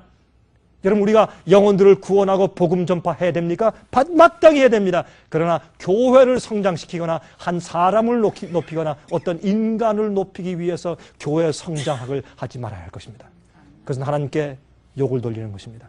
얼마나 잘못된 사고방식들이 오늘날 교회에 휩쓸고 있는지 몰라요. 그래서 이제 목회하는 목사님들이 말이죠. 거기에 전부 다 불어요. 아유, 내 친구 목사는 지금 1000명 만들었대. 난 지금 30명밖에 없는데. 저 사람은 10,000명 교회가 생겼어. 난 지금 100명밖에 없는데. 그런 이상한 마음의 시기 질투를 가지고 목회할 수밖에 없도록 그렇게 분위기를 조성해요. 이것은 전부 다 바벨론 정신이요. 성경 정신이요. 예수님은 한 명의 야곱의 우물가에 있는 한 명의 여인을 위해서 하루 종일 찾아가서 그와 함께 대화하셨어요. 예수님은 이 땅에 오실 때 대형 교회를 세우지 않고 진리를 전할 때 예수님은 쫓겨가시고 배고프시고 매맞으시고 십자가에 달려 돌아가셨어요. 왜? 진리만 얘기했기 때문에. 그 당시에 있는 진리교회라고 말하는 유대교회가 예수님을 싫어하고 십자가에 못 박혔어요. 왜? 대중적인 진리를 말하지 않고 성경대로 똑바른 하나님 아버지의 뜻만 전달했으니까 그들이 예수를 미워했어요. 대중적으로 인기 있는 가르침을 가르치는 것은 뭔가 좀 잘못된 건 아니겠어요? 여러분 한번 생각 좀 해보세요. 무엇이 성경적인가? 이사야 21장 보시면 여기에 보세요. 함락되었도다 함락되었도다 바벨론이요. 이게 다 뭐냐면 무너졌도다 무너졌도다 큰 성 바벨론이요. 똑같은 얘기냐. 그러니까 구약 성경은 계시록은 말이죠. 구약 성경에 있는 말씀들을 다 빌려다가 다 말씀을 했어요. 이번에. 구약 성경에 있는 말씀을 다 빌려다 한 것이에요. 그래서 바벨론의 타락과 멸망을 상징하는 것이에요.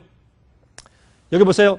바벨론 가운데서 도망하여 나와서 각기 생명을 구하라. 그의 죄악으로 인하여 끊임을 보지 말라. 이런 말씀이 다 기록되어 있어요. 근데 보실래요, 여러분? 보세요.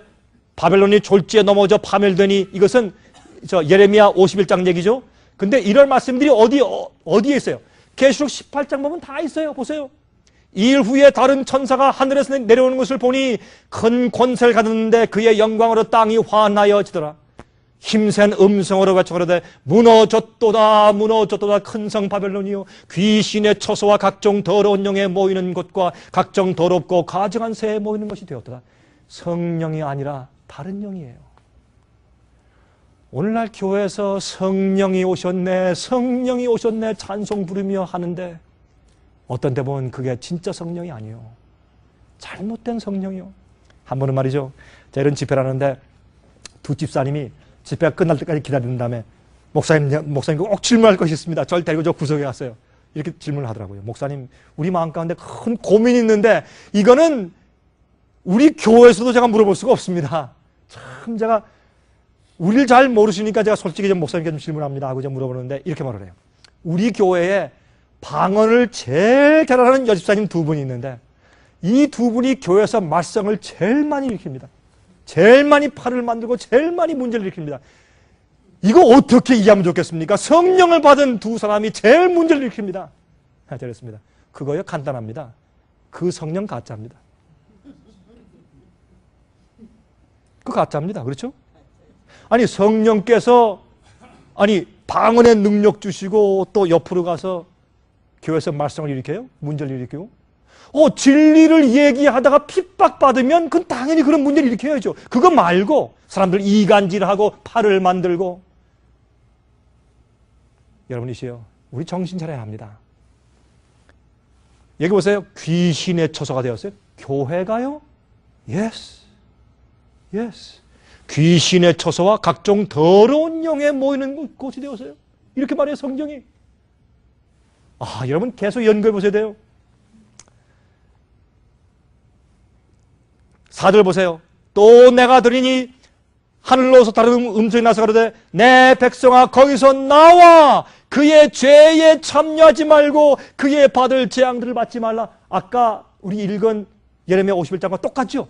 그 죄 때문에 멸망당하지 말라. 죄에 참여하지 말고 그의 받을 재앙을 받지 말고 거기서 나오라.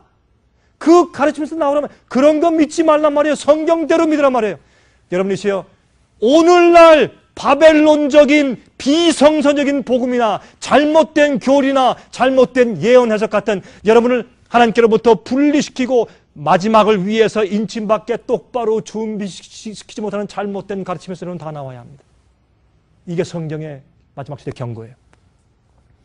이 말씀은 엄숙한 경고입니다. 이 경고를 무시하면 어두움 속에 빠져서 결국에는 멸망당하게 돼요. 여러분, 포로로 잡혀갔던 이스라엘 백성들에게 바벨론은 매력적인 곳이었습니다. 그리고 문명이 발달한 곳이었습니다. 잘못된 예배, 즉 우상숭배로 사람들을 미혹하는 곳이었습니다. 영혼 불멸설을 가르치는 우상숭배하는 곳이었습니다. 현대 교회들도 그런 위험성에 깊이 빠져 있습니다. 옛날 유대인들이 포로 잡혀갔어요. 어디로? 바벨론으로. 근데 살다 보니까 좋아요. 예? 옥토고 재밌어요. 연극도 있고 재밌어요. 우상숭배도 가면 재밌어요. 그래서 예루살렘 성전을 다시 재건하라고 가라고 했을 때 거의 다 안 갔어요. 지금도 마찬가지예요. 사람들이 그 입장에 편해요. 좋아요. 재밌어요. 오, 찬양대가 멋있어요. 오, 거기 리드 가수가 멋있어요. 예?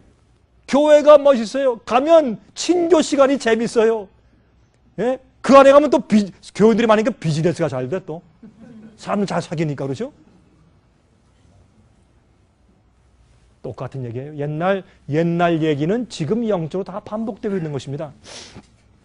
요한계시록 17장 1절 5절 보세요. 또 7 대접을 가진 7 천사 중 하나가 와서 내게 말하되 이리 오라. 많은 물 위에 앉은 큰 음료에 받을 심판을 내게 보일 것이라. 여러분, 요한계시록 17장 15절 보시면 설명해 놓았어요. 또 천사가 내게 말하되 내가 본 바 음료에 앉은 물은 백성과 무리와 열국과 방언들이라.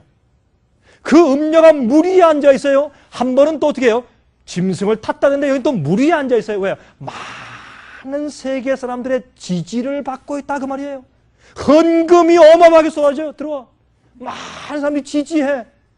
이게 뭐 큰 음료요. 왜 이렇게 쉽게 설명해 놓았는데도 사람들이 이해하지 못할까요? 참 이상해. 눈이 멀었어요. 소경이 인도하면 소경의 인도하면 서로 다 빠져 죽어요. 그렇죠? 여러분 깨어나세요. 성경대로 똑바로 보세요. 주님께서 뭐라고 말씀하시는지. 그 이마에 이름이 기록되었으니 비밀이라 큰 바벨론이라 땅의 음녀들과 가정한 것들의 엄이라 하였더라. 자, 아까 읽은 말씀인데 보세요. 그 여자의 큰 음녀가 자줏빛과 붉은빛으로 옷을 입고 금과 보석과 진주로 꾸미고 손에 금잔을 가졌는데 가정한 물건과 그의 행음에 더러운 것들이 가득해요. 자, 한번 보십시다 이제. 계시록 17장 18절에 말씀하기를 또 내가 본 바 여자는 땅의 임금들을 다스리는 큰 성이라. 영어로 a great city. 바티칸은 한 도시입니까? Yes. 그러면서 나라입니까? Yes. 이 세상의 모든 왕들과 나라를 다스립니까? Yes. 요한 바오로 2세 교황이 죽었을 때 모든 왕들과 대통령들과 수상들이 전부 참석으로 가서 거기에 경배했습니까? Yes. 제가 그때 제가 금요일이었습니다. 제가 독일에서 독일 교회에서 제가 부흥을 하고 있었어요. 제가 독일교회 목사님들과 앉아서 그걸 제가 생방송으로 CNN 유럽을 통해서 다 지켜보았습니다. 놀라운 일이었어요. 여러분 그때요 영국의 찰스 그 황태자가 자기 그 지금의 현재 부인과 함께 결혼하려고 이제 다이애나 왕비가 죽은 다음에 지금 있는 부인과 함께 결혼하려고 결혼식을 잡은 날짜였어요. 그때 바티칸이 뭐라고 하는지 아세요? 네가 감히 교황이 돌아서는데 결혼식을 해? 빨리 와. 영국의 황태자가요, 황제를 하며 얼른 결혼식 취소하고 거기 왔어요. 성경은 말하기를 땅의 임금들을 다스리는 시티, 한 도시국가라. 그렇게 설명해 놓았어요. 짐승을 탄 음료예요. 국가들을 지배하는 음료예요. 종교 세력이요. 종교 세력이면서 국가인 세력은 이 세력밖에 없어요. 그렇죠? 아까 보니까 무슨 옷을 입었어요? 자줏빛과 붉은 옷을 입었어요.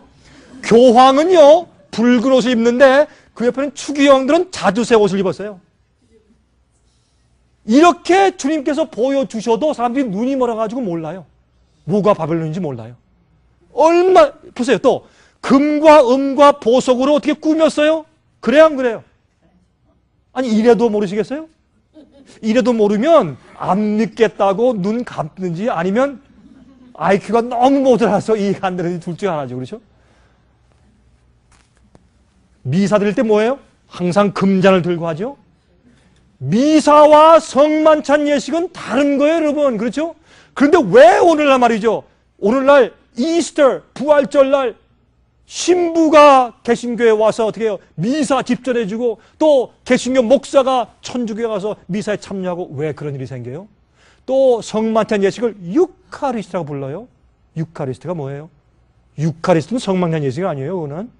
그건 미사에 쓰는 언어예요. 제가 이 얘기를 하려면 한참 가야 돼요. 제가 생략하겠습니다. 자, 보세요.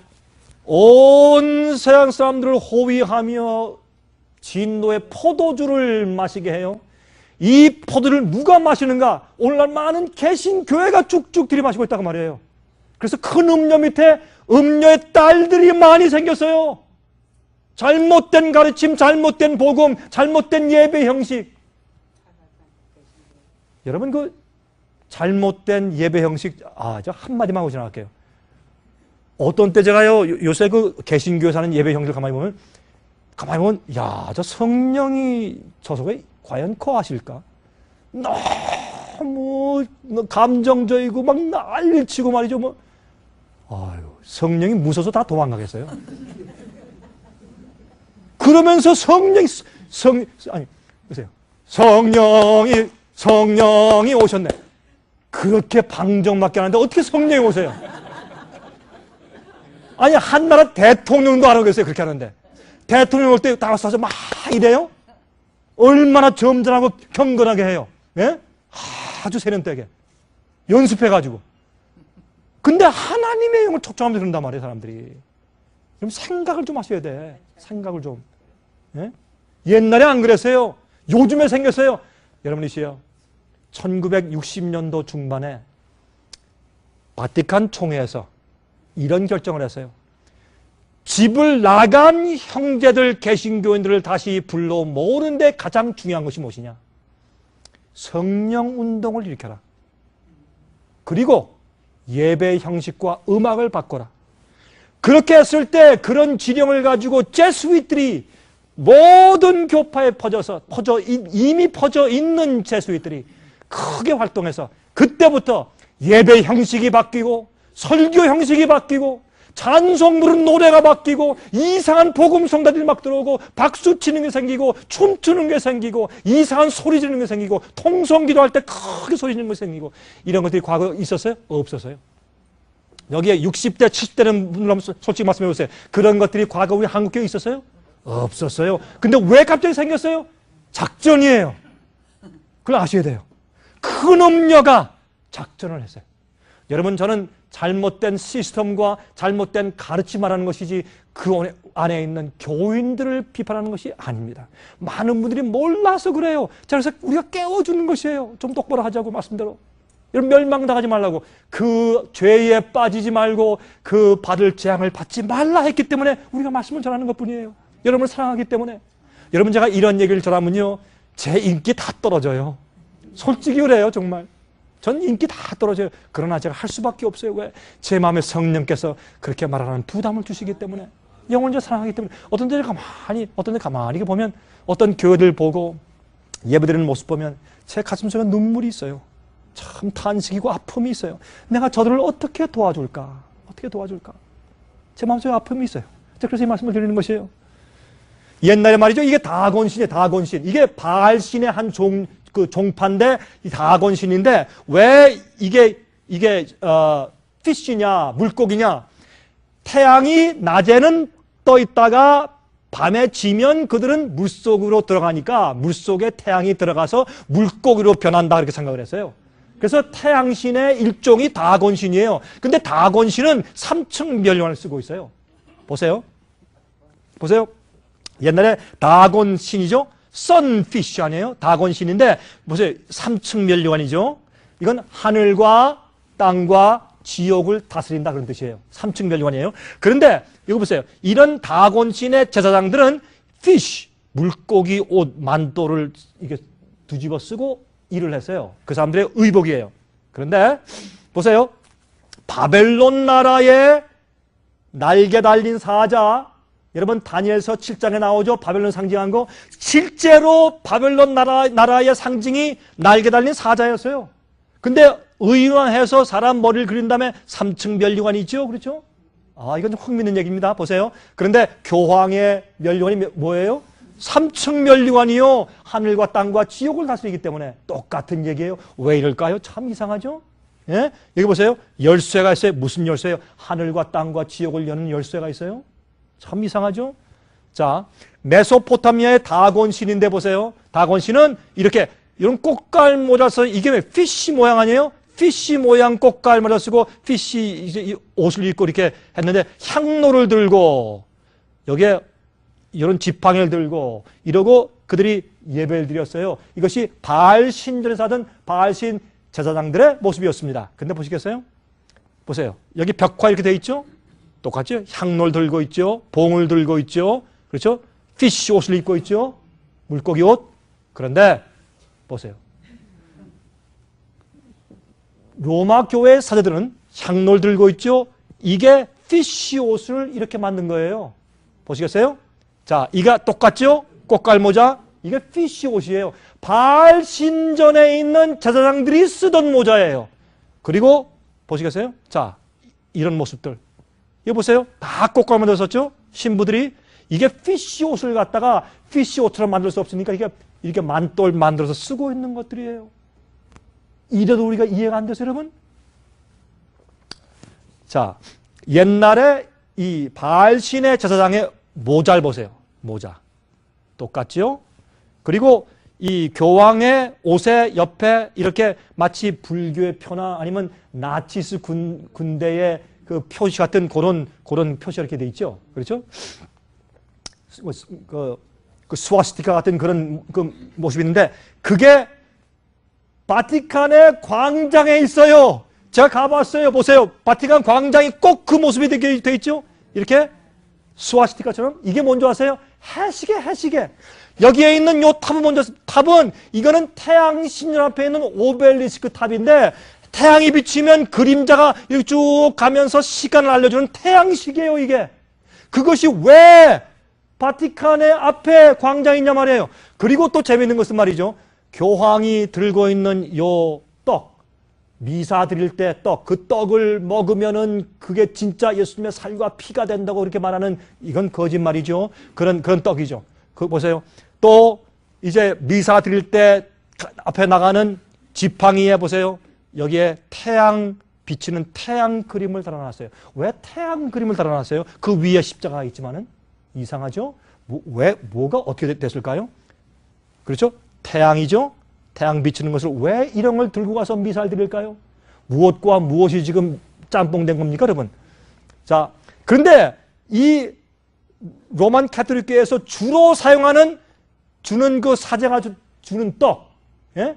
그 미사 드릴 때 주는 떡, 그게 그 웨이퍼인데 웨이퍼에 IHS라고 써 있어요. 그것은 I는 이시스, H는 호루스, S는 세트라고 해서 그것은 옛날 애굽에 있던 바알 신들의 이름입니다. 왜 그렇게 이런 것을 이렇게 써놨을까요? 이건 교황청에 안에 들어가면 바닥에 있는 그림이에요. 교황청 안에 바닥에 그림을 좀 보시겠어요? 여인이 있어요. 이게 뭐예요? 뱀들이 잔뜩 있어요. 달이 있어요. 그렇죠? 태양이 있어요. 별들이 있어요. 왜 이런 그림이 왜 그 바닥에 있을까요? 이게 교회하고 무슨 상관이 있어요, 여러분? 참 이상하죠? 또 보세요. 이거는 이 교황청에 있는 교황의 의자 옆에 있는 모습이에요. 의자 옆에. 근데 용의 그림이 있어요. 날개 달린 용이 있어요. 왜 용의 모습을 그려놨을까요? 참 이상하게. 근데 이제 용의 드래곤이에요. 근데 보세요. 여기에 바티칸이라는 뜻이 이게 라틴 말로 바티칸은 무슨 뜻인가 보세요. 바티는 diviner, 다시 말해서 영매, 점장이 그렇게 번역할 수 있어요. 또 칸은 뭐예요? serpent, 뱀이에요. 뱀을 사람에게 중매해주는 자 그런 뜻이에요. 그게 바티칸이에요. 바티칸은 divining serpent, 뱀을 신격화해서 사람들과 접속해주는 자, 그런 뜻이에요. 여러분 아닌 줄 알죠? 진짜 그래요. 바티칸 물어보세요. 이게 라틴 말이에요. 참 이상하죠? 자, 그리고 옛날에 말이죠.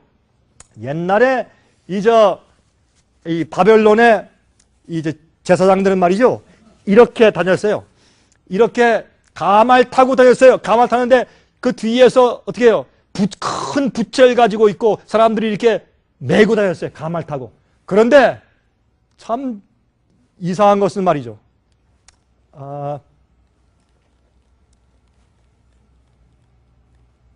지금 저건 가는데 이거 안 갑니다.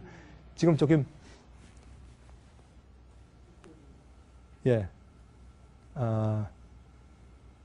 이건 보이는데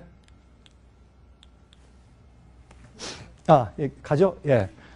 자, 여기 보면 교황이 가말 타고 가는데 어떻습니까? 그 뒤에 큰 부채가 있죠, 이렇게. 그렇죠? 얼마나 모습이 똑같습니까? 그러므로 요한계시록 14장 6절과 7절에 말하기를 어떻게 해요? 천성아 영원한 복음을 가지고 있다. 그러므로 하나님을 두려워하며 그에게 영광을 돌리라. 이는 그의 심판할 시간이 이르렀으니 하늘과 땅과 바다와 물들의 근원을 만드신 이를 경배하라 하더라. 여러분이 바로 이때 지금 이 시간에 여러분들은 영원한 복음을 이해하고 믿고 그대로 사실 때입니다. 안 그러면 여기서부터 흘러나온 사람들을 취하게 하는 바벨론의 진노의 포도주가 모든 사람들과 교회에 스며들고 있기 때문에 여러분들이 거기에 취해서 어떻게 될지 모르는 형편입니다. 그러므로 영원한 복음이 무엇인지를 분명히 이해하셔야 합니다. 제가 한 10분 동안만 이제 더 말씀을 드리겠습니다. 그러면 자, 여기 보세요.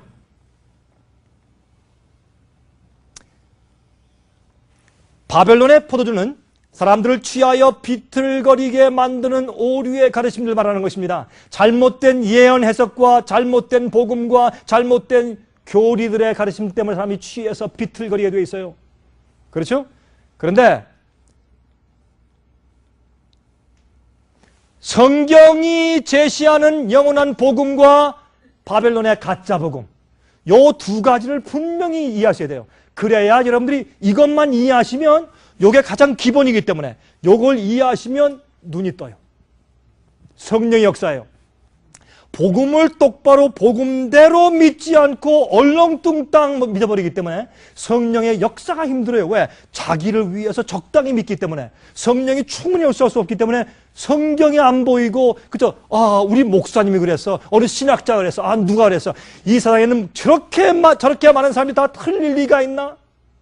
이렇게 해요. 아니, 우리 목사님이 잘못 가르칠 리가 있나? 그렇게 해요. 아니에요. 저도 목사예요. 제가 강의하고 설교하고 가르치는 것이 여러분이 연구하실 때 성경과 맞지 않으면요, 다 버리세요. 우리가 보내드리는 거 책 다 불태우시고 제가 보내드리는 여러분들 DVD나 CD 다 버리세요. 누가 여러분에게 강요해서 누가 여러분들 어떻게 믿으라고 하십니까? 아무도 그런 사람 없어요. 여러분 마음대로 하세요. 그러나 기억하세요. 여러분들이 정말 똑바로 성경과 복음을 알면 눈을 떠요. 그리고 만약 제가 말씀드리는 것이라고 할지라도 제 말이 성경 말씀의 빛에 맞지 않으면 버리세요. 버리세요. 믿지 마세요. 그러나 제가 이렇게 자신 있게 말씀드리는 것은 제가 말씀드리는 것이 성경적이기 때문에 그렇습니다. 가서 연구해 보세요.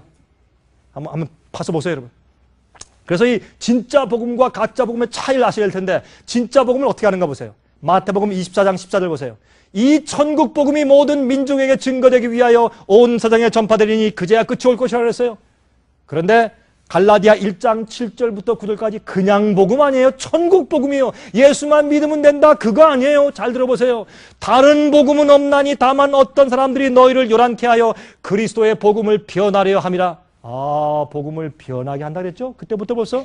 그러나 우리나 혹 하늘로부터 온 천사라도 우리가 그렇게 하든지 천사가 와서 말한다고 말할지라도 우리가 너에게 전한 복음 외에 다른 복음을 전하면 저주를 받을지어다. 자, 다른 복음이 있어요, 없어요? 있어요. 다른 복음이 있어요. 그렇죠? 누구든지 너희의 받은 것 외에 다른 복음을 전하면 저주를 받을지어다. 분명히 사도 바울이 경고했어요. 그때부터. 자, 로마서 1장 16절 보세요. 복음은 무엇인가? 내가 복음을 부끄러워하지 아니하노니 이 복음은 모든 믿는 자에게 구원을 주시는 하나님의 능력이 됩니다. 첫째는 유대인에게요, 또한 헬라인에게로다. 복음은 능력이에요.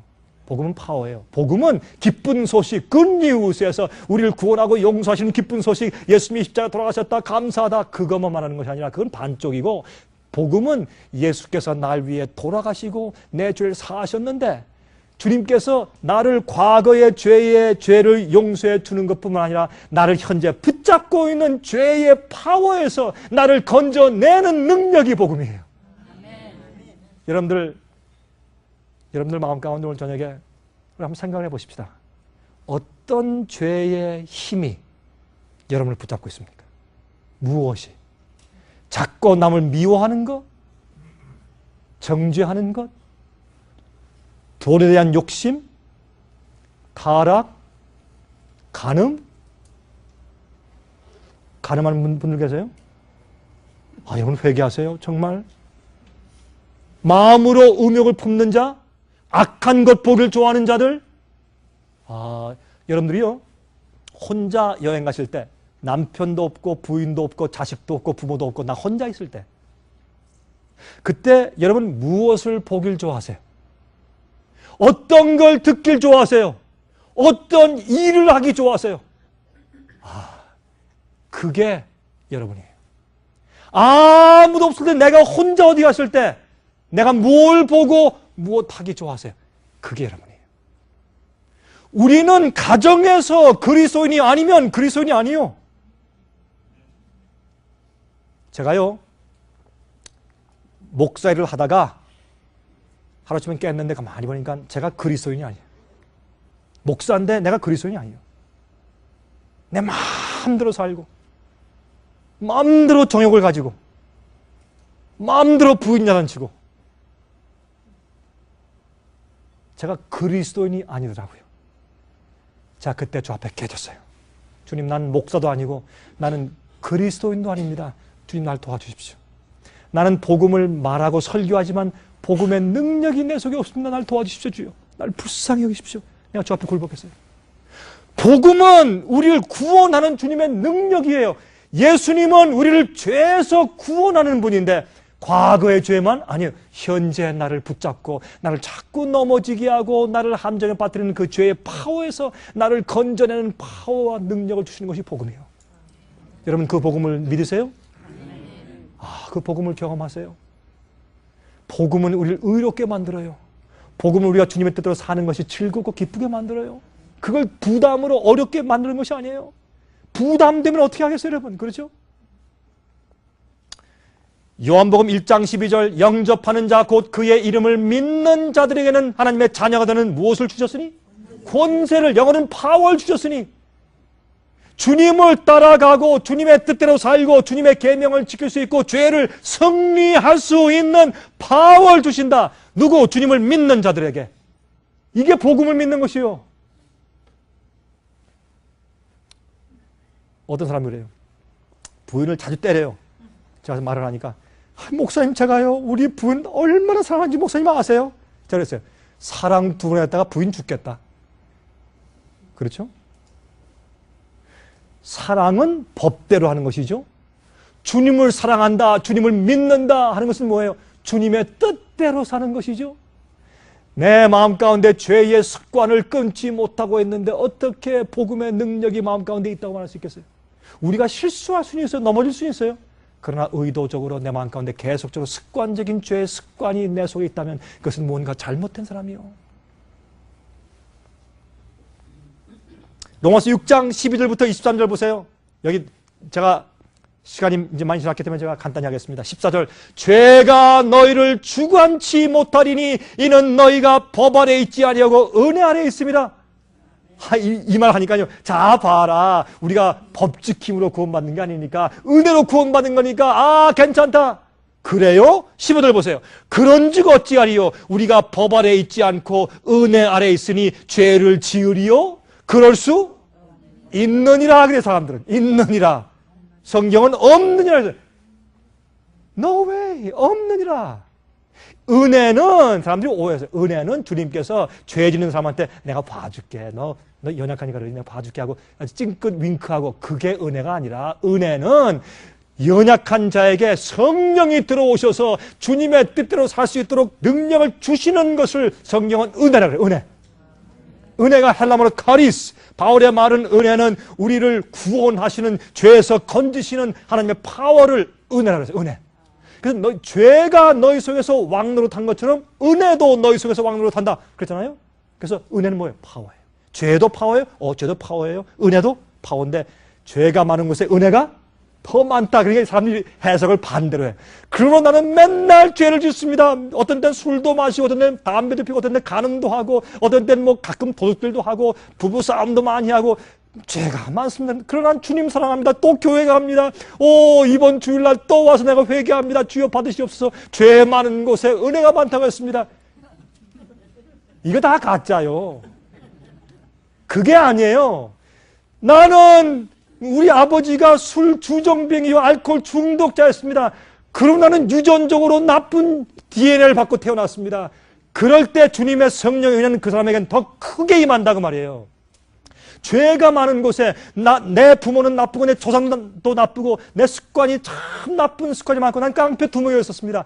그렇게 연약성을 가지고 있는 자에게는 성령이 더 크게 임하고 은혜가 더 크게 임해서 은혜가 왕노릇하게 한다. 그런 뜻이에요 그게. 그런데 죄를 많이 지으면 질수록 은혜를 더 많이 받는 것처럼 착각하는 것이 얼마나 이상하냐 말이에요. 그렇죠? 그런 뜻이 아니라고 말이에요. 여러분 가운데도 혹시 그렇게 생각한 분들이 계실지 몰라요. 그렇죠? 그런 뜻이 아닙니다. 성경 말씀. 18절 죄에게서 해방되어 의에게 종이 되었어요. 너희 자신을 종으로 들여 누구에게 순종하든지 그 순종을 받는 자의 종이 되는 줄 너희가 알지 못하느냐? 혹은 죄의 종으로 사망에 이르고 혹은 순종의 종으로 의에 이르느니라. 이게 영원한 복음이에요. 우리를 승리케 하는 복음, 죄에서 해방되게 하는 복음. 너희 육신이 연약함으로 내가 사람의 예대로 말하노니 전에 너희가 너희 지체를 부정과 불법에 들여 불법에 이른 것 같이 이제는 너희 지체를 의에게 종으로 들여 거룩함에 이르라. 너희가 죄의 종이 되었을 때에는 의에 대하여 자유하였느니라. 너희가 그때 무슨 열매를 얻었느냐? 이제는 너희가 그 일을 부끄러워하나니 이는 그 마지막이 사망입니다. 그러나 이제는 너희가 죄에게서 해방되고 하나님께 종이 되어 거룩함에 이르는 열매를 얻었으니 이 마지막은 뭐라고요? 영생이라. 그 마지막이 영생이에요. 성화의 경험이 없는 자는 영생에 들어가지 못해요. 이것이 요한 웨슬레가 가르친 것이고, 그래서 영국에서 그 당시 이 장로교회 전신이죠. 그 교회에서 요한 웨슬레를 The Methodist, 방법론자요. 우리 뭐 예수님의 십자로 구원받았는데 무슨 또 성화를 얘기하느냐, 열매를 얘기하느냐 하고 출교시켜서 내쫓았어요. 그래서 세운 것이 감리교요. 근데 요즘에 감리교인들도 이걸 몰라요. 이거 보세요. 거룩함에 이르는 열매를 얻었으니 이 마지막은 영생이라. 한 번은 말이죠. 제가 한 목사님 아는데 감리교 목사님이에요. 맨날 다닐 때 그 한국말로 곰방대라 그러죠. 파이프 담배 긴 거 이렇게 어디서 구했니? 긴 파이프 담배 아주 뻐끔뻐끔 담배를 피우고 다녀요. 그래서 한번 물었어요. 목사님 혹시 요한 웨슬러 그 책을 읽어보셨습니까? 이렇게 읽었죠. 그래서 요한 웨슬러가 뭐라고 말을 했던가요? 난 다 잊어버렸어. 아니 물론 농담을 한 얘기예요. 그분이 다 잊어버렸어. 그러면서 자기도 알죠. 저한테 윙클 뻥뻥 하면서 계속 담배 뻐끔뻐끔 피우면서 가요. 요한 웨슬레가 뭘 가르쳤는지도 몰라요. 거룩함에 이르는 열매를 얻었으니 이 마지막이 영생이다. 성경은 분명히 말하고 있어요. 많은 사람들이 어떻게 의롭게 되는가, 믿음으로 의롭게 되는 것을 많이 오해하고 산다 그 말이에요. 로마서 8장 1절부터 4절까지 계속 읽어보세요. 뒤에 4절 보세요. 육신을 쫓지 않고 그 영을 쫓아 행하는 우리에게 율법의 요구를 이루어지게 하려 하십니다. 그러므로 이제 그리스도 예수 안에 있는 자에게는 결코 정죄함이 없어요. 그래서 왜요? 성령을 쫓아 사니까 계명의 요구를 내 속에서 이루어요. 간음을 행하지 말라. 예수께서 마음 가운데 음욕을 품는 자는 이미 간음을 했다. 그러니 어느 남자가 그 계명 지킬 수 있습니까? 요즘에 미니스커트 입고 가슴 다 파진 여인들 보면서 할 수밖에 없는데 어떻게 음욕을 안 품을 수 있습니까? 그것이 남자들의 방변이에요. 그러므로 그리스도인 생애는요, 사람의 노력대로 하는 생애가 아니라 하나님의 성령의 능력대로 사는 생애예요. 인간이 할 수 없는 것을 하나님께서는 할 수 있어요. 우리가 마음 바치고 주 앞에 기도할 때. 한 번은 말이죠, 제가 남미에 갔는데, 제가 얼마 전에도 남미 갔는데, 몇 년 전에 제가 남미에 갔는데, 남미의 그 콜롬비아의 칼리라는 곳이 칼리는 더운 것인데 거기는 아주 미녀들이 많아요. 콜롬비아 칼리에 미녀들이 많은데, 이 한 번은 어떤 여자가 저한테 와서 저한테 상담을 요청하는데, 그 여자가 가슴을 너무 이렇게 파가지고 이제 왔는데 제가 쳐다볼 수가 없어요. 제가 어디 눈을 둘 데가 없어. 제가 어떻게 해야 되죠? 저는 목사인데 어디 눈을 둘 데가 없어요. 그래서 이렇게 했어요. 아, 그렇습니까? 예. 아, 예, 알겠습니다. 하늘 보고, 아, 그렇습니까? 땅 보고, 아멘 하고. 어디 눈을 둘 데가 없어요. 옛날에요, 노아 홍수 전에 마귀는 세상을 악하게 만들어가지고 모든 사람들의 생각과 계획이 악하게 만들었어요. 그렇죠? 지금 예수께서 말씀하기를 인자가 올 때는 꼭 무슨 때와 같다? 노아의 때와 같을 것이라. 지금 세상에 말이죠, 디자이너들이 말이죠, 전부 다 여자들의 옷을 이상하게 만들어 놔가지고 짧으면 짧을수록 더 비싸. 또 옷감을 적게 썼으면 더 싸야 될 텐데 더 비싸요. 또 그렇게 해가지고 남자의 생각을 전부 타락시켜 놓는 거예요. 이게 다 마귀 짓이에요. 이게 지금 노아 홍수 전 아니고 뭐예요, 여러분? 예? 이래서 거룩한 열매의 경험을 하지 못하게 마귀가, 여러분, 세상 사람들 다 죽이려고 작정을 했어요, 마귀가. 그래서 그렇게 하는 거예요. 이럴 때 마지막에 누구요? 성령을 쫓아서 음욕이 들어올 때 주여 날 도와주십시오. 내가 과거에 그랬었는데 이제 내 영혼을 주님께 바쳤으니 내가 그렇게 내 마음을 내가 더럽힐 마음이 없습니다. 주여 날 도와주십시오. 난 죄인입니다. 날 도와주십시오. 유혹을 받는 자체는 아직 죄가 아니에요. 우린 죄의 본성이 있기 때문에 충동을 받고 유혹을 받을 때 얼른 주 앞에 피할 길을 찾고 주님께 기도해요. 주여 날 도와주세요. 주님, 나 주님 범죄하기 원치 않습니다. 그렇게 하세요. 그리고 그 유혹과 죄를 품지 마세요. 유혹을 느끼는 자체는 아직 죄가 아니에요. 충동을 느끼는 자체는 아직 죄가 아니에요. 우리 연약하기 때문에 주님 날 도와주세요. 얼른 기도하세요. 기도할 시간 없잖아요. 그럼 이제 주여 하면 돼요. 주여. 그러면 아니 소리 안 질러도 돼. 아니 통성기도 할 때 왜 이렇게 콱 소리를 질러요? 아니 뭐 주님은 예수님 하나님께서 무슨 뭐 보청기를 끼고 계신가? 하나님께서 왜 소리 질르세요? 그럴 필요 없어요. 조용하게 주여, 마음 주여. 그러면 유혹이 사라져요. 성령의 구원하시는 복음을 매일 체험하세요. 그게 의인이고 그게 마지막 남은 무리고 마지막 참 백성들이에요. 이렇게 준비되는 무리를 주님께서 조용히 인치시고 있다 그 말이에요. 자, 에베소 2장 여기 보면 허물러 죽은 우리를 그리스도와 함께 살리셨고 너희가 은혜로 구원을 얻은 것이라. 부활의 능력을 은혜라고 바울이 설명했어요. 가서 읽어보세요. 다니엘 2장 1절부터 에베소 2장 1절부터 10절까지 가서 읽어보세요. 다 그렇게 말씀되어 있어요. 사람들이 오해한 것이에요. 너희가 그 은혜를 인하여 8절에 믿음으로 말미암아 구원을 얻었나니 이것이 너희에게서 난 것이 아니요 하나님의 선물이라. 아, 믿음으로 구원받는다. 우리 노력 아니다. 아, 노력 아니죠. 그러나 어떻게 해요? 행위에서 난 것이 아니니 이는 누구든지 자랑치 못하게 함이라. 우리는 그의 만드신 바라. 주님께서 우리 마음 가운데 창조해 주셨어요. 새로운 마음과 새로운 동기와 새로운 품성을 창조해 주세요. 그게 거듭남이에요. 주님 안에서 새로운 뭐라고요? 피조물이라. 그렇죠? 그리스도 예수 안에서 선한 일을 위하여 지으심을 받았기 때문에 복음의 능력으로 살 수 있는 것이에요. 성경이 말하는 의롭게 되는 길이 무엇인가?